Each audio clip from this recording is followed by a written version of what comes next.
Welcome to another episode of Music Pro Musings with Danny Joe Lewis. In this episode, I'm going to talk about something that sometimes can feel almost pointless, but the fact is that sometimes you never know what's around the corner, which could in a way quantify, validate even what you're doing. And what that is essentially being someone that is creating something. So this could be anything. It could be art, it could be writing, it could be music. That's the most obvious thing to conclude here. And it's the whole concept of essentially being undaunted and relentless and never giving up. Because the thing is that there are plenty of people that will give up and they'll go back to their normal life, and perhaps one day they may regret the fact that they've given up. It's really interesting. There are so many different kind of parallels. And in fiction, a work such as The Matrix, where you have a character who has been woken up from the Matrix and they're in the real world and they're finding it hard. They're finding it difficult. They want to be put back into the Matrix. And in some respects, being a creative person is the hard path. It's not easy. And so when you're putting yourself out there, and you are being creative, you're exposing yourself to all manner of things. It's kind of like, metaphor being the agents that Neo and his friends have to battle against. Being a creative person, regardless of whatever discipline it is that you do, in some respects, you do have to put yourself out there and face all manner of different kind of enemies as such. And these could be obvious or not so. They could be visible. They could be invisible.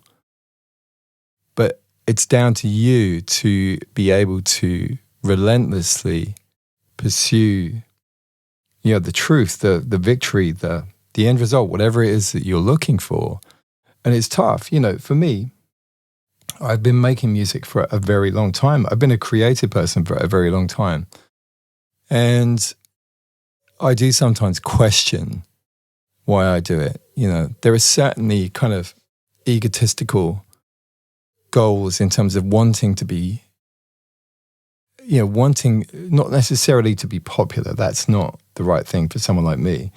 It's more about being recognized, being acknowledged for doing something, for actually bringing something to this world that didn't exist before. It's important. It's almost like a kind of a legacy thing. Certainly as I get older, I realize, my time here is finite and it's about leaving something behind. Certainly that's been the case with the educational stuff, trying to leave something behind and also, in a way, leave a trail behind of who I am for my children. And so when I'm gone, that they can understand me, get to know me in a way through, the medium of listening to what I've said. And, of course, we're looking at crazy technologies now where there could be almost like a digital copy of me created, like a virtual avatar. And that's kind of getting into really kind of absurd areas.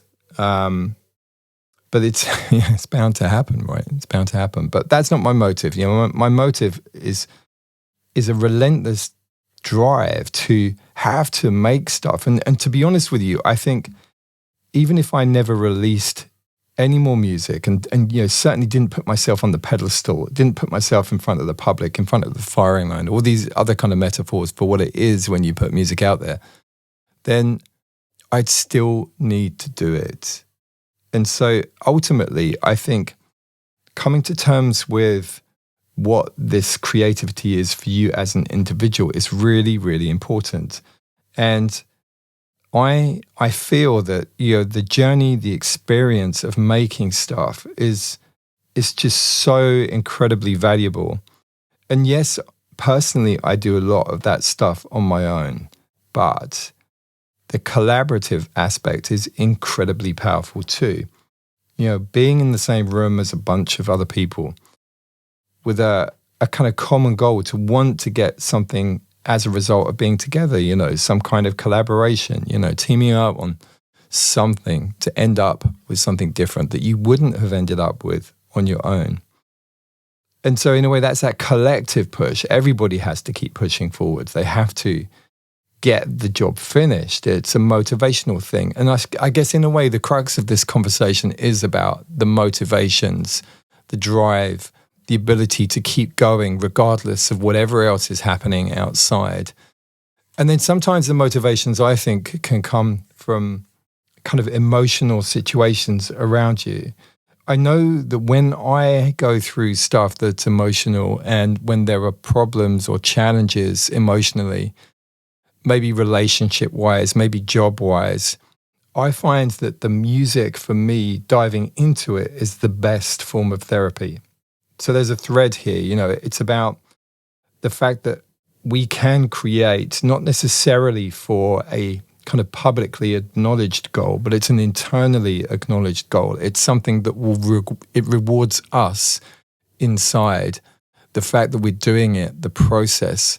Now, when you're making music, quite often you're listening to stuff repetitively. It's going around and around, it's looping.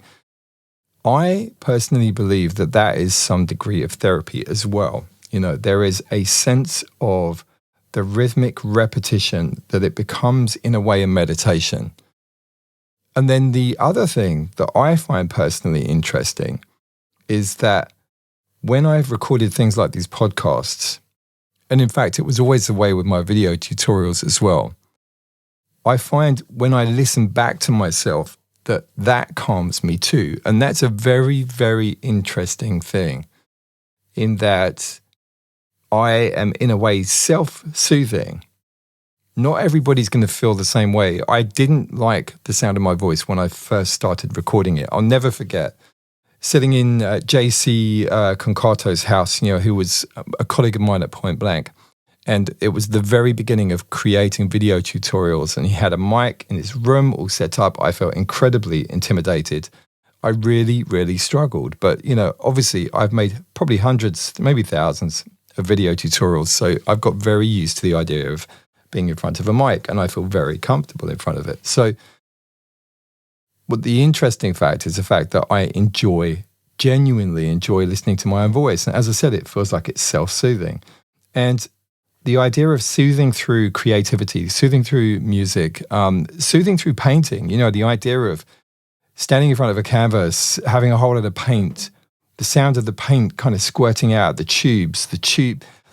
paint on the board where you're blending your colors together, the sound of the paint going on the canvas, if you're scraping it, all of these kind of textures, they're in essence, they're calming, meditative aspects of creativity.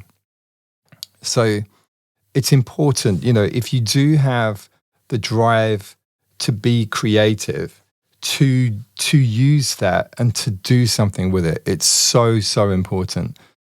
The key, I think, is trying to get a balance in terms of your head, in terms of what your goal is and what the reality is going to be and what it means to you. Just trying to get some kind of a healthy understanding of it as early as possible. And I don't know what the answer is. I don't know what the best way to do this is, because I think a lot of the things are going to come from general life experience as well. This is not specifically about creativity. It could be about all manner of things around you. And there are so many outside factors. But I think if you have any creative urge that you must do something with it. Otherwise, I think, in my experience, I've become very difficult if I can't be creative. I'm not pleasant to be around. The creativity is my therapy. It's essential. It's actually my oxygen. I can't breathe without being creative. And I know when I've been in some jobs where I haven't been able to be creative, it is literally like I'm starving of oxygen in that particular role. I am the wrong person to go and put into something that is pretty much ticking over already, and you just need somebody to keep maintaining the status quo. That is definitely not the right kind of role for me. So I'm lucky in that I do get a lot of kind of creative aspects in terms of what I do in my job, which is fantastic. And then the creativity outside in the evenings when, the family are finally asleep, they're getting to sleep later than they used to, which does bring challenges. But I'm getting stuff done, and it is my personal therapy, my meditation. It's essential. But in terms of the kind of the starting point of this conversation, the idea of, pushing forward, not giving up, sometimes it is easy to give up. The idea of doing a podcast is something that has to be on a rhythmic, regular cadence, otherwise it doesn't really work. So I need to keep doing this weekly, and I've got to keep doing it, even when I have subjects that I haven't even thought up yet. For example, this one, the majority of this is literally just me having a subject and running with it. I haven't written anything down. I haven't planned anything. I'm just seeing where it goes, but I'm trying mentally to keep it on a decent, cohesive path, because it's very easy to go off on tangents. The way that my brain works, I can have multiple ideas and pathways that are existing at once. And for me, that kind of stuff works. But if I speak to somebody else, perhaps they'll get lost. And perhaps you are now. So apologies. So all I'm going to say is, definitely, if you are creative, make sure you find space in your life to do that. If you have a goal and you want to be successful in some degree, you're going to have to keep going and keep repeating and keep doing it regardless of anything that happens. You've just got to keep going. I created a video some time back called The Ladder. And it was about the idea of a metaphorical ladder stretching off into the sky. And if somebody starts on a particular scene, they start at the bottom rung of the ladder and they hold on. And then they do something else which enables them to climb up a couple of rungs. Then somebody else above is going to get off for whatever reason. It could be, their personal life changes. They have children. They don't want to do it anymore. All manner of different scenarios, but people do get off the ladder, which means if you're holding on, there's an opportunity for you to go up. If you do really well, then you're going to climb up a few rungs in one go, So you've got to, in a way, visualize that and hold on and keep going. That's if you've got a particular goal. So just never give up. Also, never give up being creative. Just don't do it. The net result will be something that is making your life just dull and boring and normal, because there's a large amount of people I think that are normal. Those of us who are creative, I think, are not normal, but it's in a positive way. And it's about understanding, where we are with our creativity, where we are with life, trying to balance it all. It's tricky. I know it's tricky. I don't have all the answers. But all I'm going to say is basically, if you do have the urge in you, make sure you do something with it. And if you have a particular focus, just never stop.